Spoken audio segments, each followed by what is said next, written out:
नमस्कार, आप देख रहे हैं पीएनआई। गया जिले के वजीरगंज प्रखंड से आज एक महत्वपूर्ण खबर, जहां ग्रामीण क्षेत्रों को उन्नत नेत्र चिकित्सा सुविधा उपलब्ध कराने की दिशा में बड़ा कदम उठाया गया है। नव भारत जागृति केंद्र द्वारा संचालित लोकनायक जयप्रकाश आंख अस्पताल काझा के तीसरे तल्ले का भव्य उद्घाटन आज किया गया।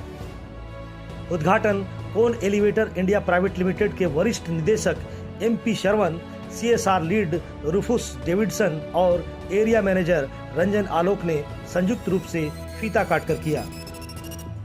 कोन एलिवेटर इंडिया ने अपने CSR योजना के तहत अस्पताल को अत्याधुनिक उपकरण उपलब्ध कराए हैं, जिनमें split lamp, non contact tonometer, auto refractometer, keratometer, A scan, high zoom microscope, CBC machine और बाइनोकुलर माइक्रोस्कोप शामिल है।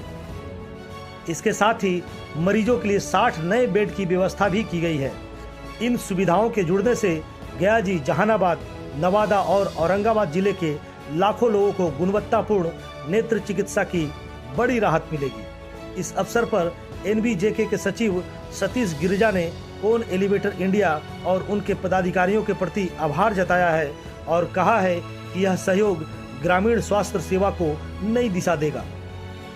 समारोह में कार्यक्रम निदेशक गंधर्व गौरव, आनंद अभिनव, अस्पताल के प्रबंधक सौरभ राज तथा चिकित्सक डॉक्टर आशुतोष कुमार आनंद, डॉक्टर नीतू कुमारी, डॉक्टर P रंजन समेत कई स्वास्थ्य कर्मी मौजूद रहे। स्वास्थ्य सुविधाओं को लेकर यह कदम क्षेत्र के लोगों के लिए उम्मीद की नई किरण लेकर आया है। देखिए हमारी खास report.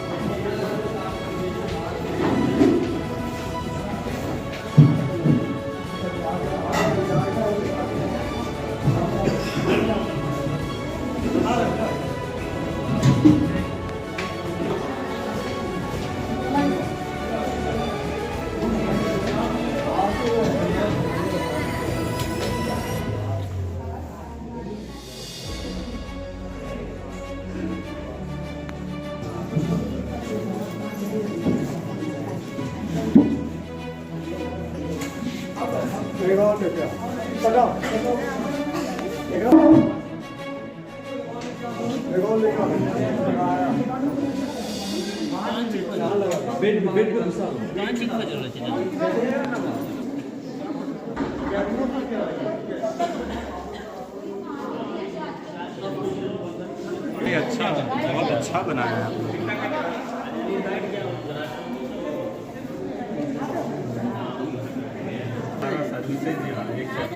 My name is MP Saravanan. I work for a company called Kone Elevators India Private Limited. Kone Elevators is 114 years old company. It is a Finnish-based company.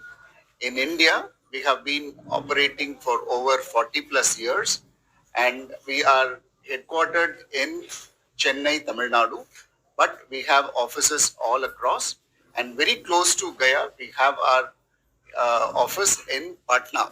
So we take care of providing elevator and escalator for the entire country. Why we have got ourselves associated with this particular project is that we came to know about the good service NBJK has been doing in the states of Bihar and Chhattisgarh, and we also heard about this hospital LNJP and the kind of service which is given to the rural people here, and the need for eye care is very important in our country, and we understand that most of the blindness in our country can be cured with simple interventions, and LNJP hospital has been doing this service wonderfully well for the past several years, and this building which is providing service for 3 districts around Gaya, this is something which is catering to about 90 lakh people, so which is a very, very happy association for us to be here and provide this service.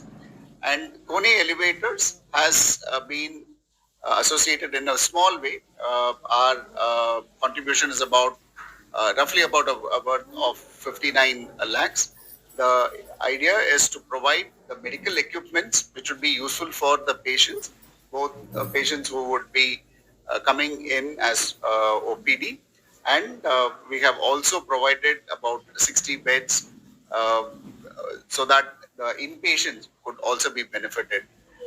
We feel that by associating with LNJP and NBJK, we can bring India which does not have blindness, and this is a very small step towards that. And I wish LNJP and NBJK for extending this service, and we hope to continue to work with this organization which is dedicated for people in many years to come. ये जो hospital है आपका, ये यहाँ से हर साल फायदा होगा और इसमें करीब 90% जो भी हम लोग सर्जरी कर रहे हैं वो मुफ्त में हम लोग यहाँ पे कर रहे हैं। मोट मतलब ये मतलब I work for Koni Elevators India Private Limited. Nawada, Jehanabad और गया, इस तीनों के बीच में है। साथ साथ औरंगाबाद, शेखपुरा, नालंदा के भी काफी पेशेंट आते हैं। तो 90 लाख है। हमारे यहाँ 4 सर्जन हैं, सभी बहुत क्वालिफाइड हैं। आप जो है, मुझे लगता है कि 5 से 60 मिनट में एक कहता की सर्जरी करने की क्षमता रखते हैं। हर तरह का हर तरह की बीमारी है। डॉक्टर नीतू है, वो फुल टाइम यहाँ पे देती है। वो गया की, बोरिया की है और वो बहुत क्वालिफाइड है। तो हमारे जितने भी डॉक्टर हैं सब बहुत क्वालिफाइड है। और ये जो लोगों को ये धारणा बनी है, मैं आप लोगों के माध्यम से, जो प्रेस मीडिया के माध्यम से जरूर ये संदेश लोगों को देना चाहता हूँ कि सर्जरी के लिए विंटर का, जाड़े का इंतजार नहीं करें। सर्जरी अब किसी दिन भी हो सकती है, क्योंकि सर्जरी में अब बड़ा टाँका नहीं लगता है। सर्जरी में अब एक छोटा सा छेद, जिसको लेप्रोस्कोपी का मेथड से कहते हैं ना, छोटा सा छेद होता है। उसे जो हमारा जो ओरिजिनल लेंस है जो खराब हो गया है, उसको हम लोग निकाल लेते हैं और उसके जगह फिर आईओल जो इंट्राओकुलर लेंस जो है वो हम लोग लगा देते हैं। उसमें मुश्किल से जो है 5 से 7 मिनट 10 मिनट लगता है और उसके बाद पेशेंट आराम से दिख सकता है। उसमें कोई टाँका नहीं है, इसलिए कभी जाड़ा के इंतजार नहीं करें। जहाँ उनको आँख की समस्या है, आज तुरंत यहाँ जांच करवाए। अगर कैटरेक्ट है तो उसमें गर्मी हो चाहे बरसात हो, हमेशा यहाँ पे सर्जरी करवा सकते हैं। भर्ती भी रखा जाता है जी, कितने दिनों की भर्ती जो है, हम लोग कैंप से पेशेंट आते हैं तो शाम में लाते हैं। यहाँ पे सारा दवा वगैरह, एंटीबायोटिक वगैरह डालते हैं। सुबह में सारा टेस्ट करते हैं, उसका सभी ग्लूकोज वगैरह, ब्लड प्रेशर वगैरह सब सही रहा, उसको शाम में सर्जरी करते हैं। दूसरे दिन, तीसरे दिन सुबह जो है डॉक्टर साहब जांच करके उनका आँख का कैसा सर्जरी हुआ है उसको रिलीज करते हैं। क्रांति है। आबादी तो ग्रामीण क्षेत्र में बसती है। ग्रामीण क्षेत्र में आज आज़ादी के 77 साल के बाद भी जो है आँख की इलाज की, आँख की मोतियाबिंद सर्जरी की कोई व्यवस्था नहीं है। तो नवभारत जागृति ने इसी कारण आई को क्षेत्र को चुना है और हमारे सर्जन हैं, क्वालिफाइड है। और हम लोगों ने ये रखा है कि ये ग्रामीण क्षेत्रों को हम सर्व करेंगे। यहाँ पे हमको लगता है कि 90% पेशेंट तो ग्रामीण क्षेत्र से ही आते हैं, क्योंकि ग्रामीण क्षेत्र में इलाज की व्यवस्था नहीं है। हम लोग यहाँ पे लगभग फ्री सर्जरी करते हैं, क्योंकि आयुष्मान के तहत भी रजिस्टर है, DBCS में भी रजिस्टर है और कई तरह के अदर ग्रांट भी हम लोग को मिलते हैं, जैसे कि हम फ्री सर्जरी कर सकें। तो आधुनिक जो कैटरेक्ट सर्जरी का जो टेक्निक है जो हम यहाँ इस्तेमाल कर रहे हैं, उसमें फेकोइमल्सिफिकेशन हम लोग कर रहे हैं। पूरी दुनिया में सबसे ज्यादा मोतियाबिंद की सर्जरी जो आधुनिक तरीके से होती है वो फेकोइमल्सिफिकेशन ही होती है। इसमें आपको बहुत छोटा सा इंसिजन 2 मिलीमीटर का लगता है, जिसके कारण मरीज को बहुत ज्यादा परहेज और ये सब करने की जरूरत नहीं होती है। 2 से 3 दिन के बाद मरीज अपना जो भी नॉर्मल क्रियाक्रम है, जो भी अपना उसका कार्यकलाप है, वो उसको स्टार्ट कर सकता है और वो कर सकता है। ठीक है, बहुत ज्यादा प्रिकॉशन या बहुत ज्यादा परहेज ये सब का कोई खास जरूरत नहीं है। ठीक है, और इसमें जो लेंस भी हम इस्तेमाल करते हैं, फोल्डेबल लेंस, वो भी बहुत अच्छा होता है, क्योंकि वो एस्फेरिक है, स्क्वायर एज है। ठीक है, तो और वो हाइड्रोफोबिक लेंस है, जिसके कारण झिल्ली नहीं बनता है। विजुअल आउटकम बहुत अच्छा होता है। ठीक है, चमकता कम है, अल्ट्रावायलेट रेज से प्रोटेक्शन देता है, तो बहुत सारा इसका फायदा है। तो आपका कहना है कि जो भी मरीज है बस 4 से 5 दिन में वो बिल्कुल नॉर्मल जिंदगी। हाँ, मैक्सिमम मरीज जो है वो अपना 5 दिन तक। अभी के टाइम में देखा जा रहा है सर, लाइट जो है काफी ज्यादा आंखों पे इफेक्ट डाल रहा है, क्योंकि पहले जो है वो येलो बल्ब आती थी और अभी के टाइम में LED बल्ब आती है, जो कि ज्यादा आंखों पे बहुत ज्यादा इफेक्ट डालता है। इस पे क्या आपका? देखिए, ऐसा है कि जो भी स्क्रीन का जो है, खासकर चूंकि अभी के एज में क्या हो गया कि हम बहुत ज्यादा लैपटॉप, कंप्यूटर और मोबाइल का इस्तेमाल पढ़ने लिखने या और अपने रोजमर्रा की जिंदगी में भी, और इवन जो बच्चे हैं वो तो बहुत गेम एडिक्ट भी हो गए, वो खेलते, तो ये स्क्रीन से जो लाइट निकलता है ये यूजुअली हमारे रेटिना को बहुत हार्म करता है। और इसका जो सबसे बड़ा दिक्कत क्या है कि जो हम कन्वर्जेंस, एक्चुअली एक प्रोसेस होता है कन्वर्जेंस की, जब हम नजदीक का काम करते हैं तो हमारा दोनों आईबॉल एक साथ आ जाता है। ठीक है, जिसके कारण क्या हुआ है कि मायोपिया का इंसिडेंस, जो दूर देखने का बच्चा लोगों का जो कम हो जा रहा है, जिसके कारण उनको चश्मा लग जा रहा है, ये इंसिडेंस बहुत बढ़ गया है। और ये सिर्फ इंडिया में नहीं, पूरे दुनिया में बहुत ज्यादा बढ़ गया है, और इसका बहुत बड़ा कारण ये मोबाइल है।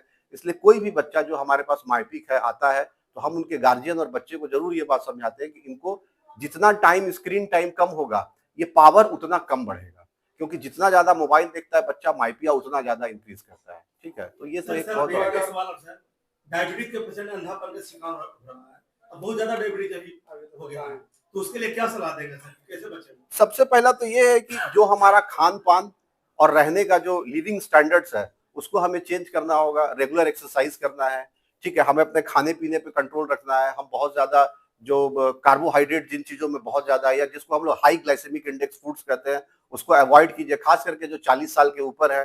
ठीक है, रेगुलर एक्सरसाइज करें, रेगुलर अपना ब्लड शुगर जांच कराए। और अगर किसी को मधुमेह होता ही है, as we all know that India is a diabetic capital, ठीक है, तो उसमें क्या है कि आप उसको रेगुलर जो है जांच करवाएं। ठीक है, आंखों की जांच रेगुलर, जैसा कि सर ने बताया, हर साल एक बार जरूर अपने पर्दे की जांच कराते रहें, और ब्लड शुगर को फ्लक्चुएट होने से रोकें। अगर एक बहुत कॉमन धारणा है कि इंसुलिन नहीं लेना है, ठीक है, लेकिन मेरा ये कहना है कि इंसुलिन ज्यादा जरूरी है। अगर आपका ब्लड शुगर नहीं कंट्रोल होता है दवा से, या नहीं होता है, तो आप रेगुलर फिजिशियन को विजिट करें, और अगर वो इंसुलिन प्रेस्क्राइब करते तो इंसुलिन ले, लेकिन शुगर को बढ़ने नहीं देना है शरीर के अंदर में, क्योंकि वो रेटिना को लॉन्ग टर्म में बहुत ज्यादा डैमेज करता है। आपका हॉस्पिटल जो है वो अभी आई के Because we are solely a eye hospital, ठीक है, so Any we future all prospect?